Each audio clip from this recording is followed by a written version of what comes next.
नमस्कार दोस्तों, आज 28 मार्च 2026 और दिन है शनिवार। आज शिव पुराण का उमा संहिता का 5वां अध्याय शुरू होने जा रहा है।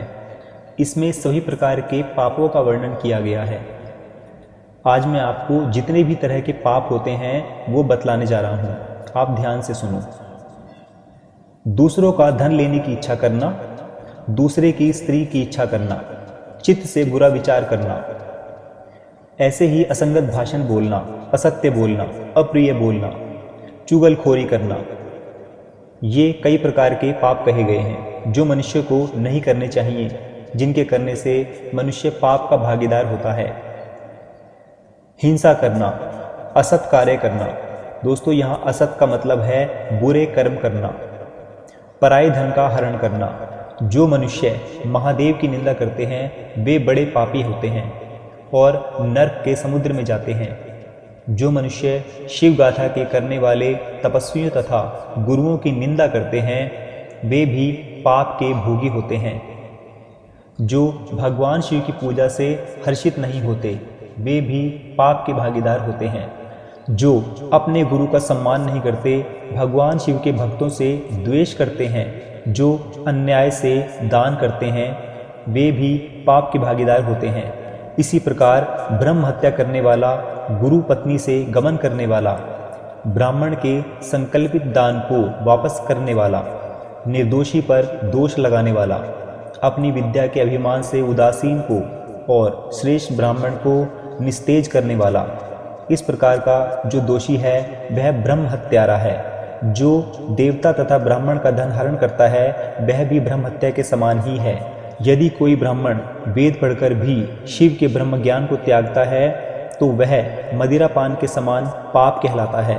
माता पिता को त्यागना, झूठी गवाही देना, ब्राह्मण से झूठ बोलना, अभक्ष्य भाषण करना, ब्राह्मण और भयभीत के लिए प्राण का भय करना, गाय के मार्ग में, वन में या गांव में अग्नि लगाना, यह सब कुछ ब्रह्म हत्या के गिनती में आता है।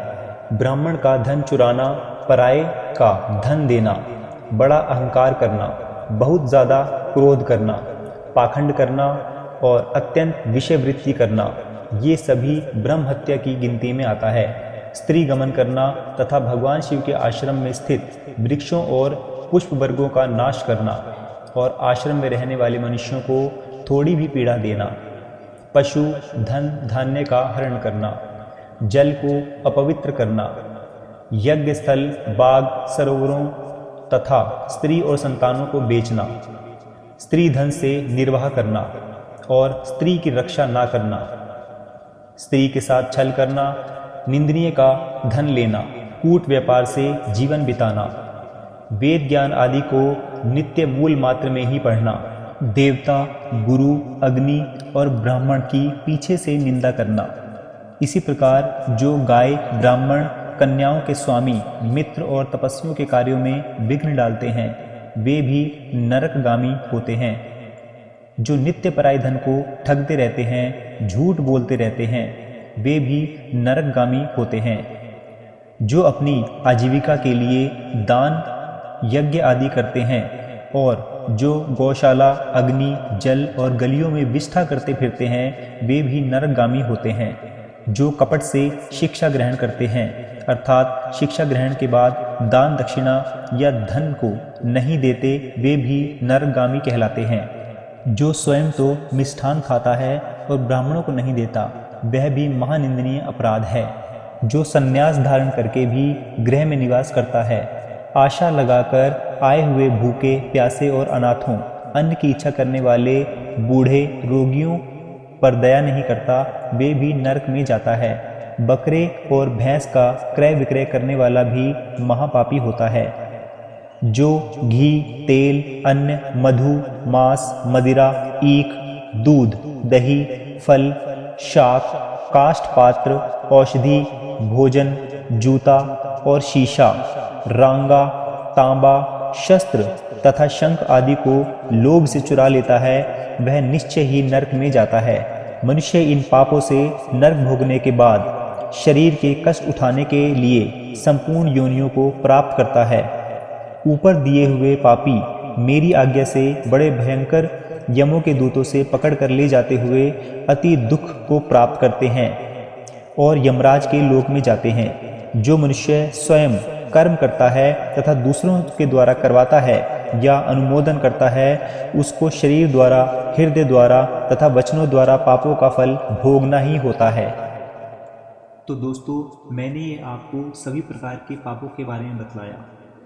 आप जान लीजिए कि हर मनुष्य को, चाहे वो चित्रगुप्त क्यों ना हो, मैंने यहाँ चित्रगुप्त की बात इसलिए कही है क्योंकि शिव पुराण में लिखा हुआ है, चित्रगुप्त से लेकर जितने भी समस्त जीव हैं वो अपने अशुभ कर्मों के लिए नरक में अर्थात यमलोक में ज़रूर जाते हैं।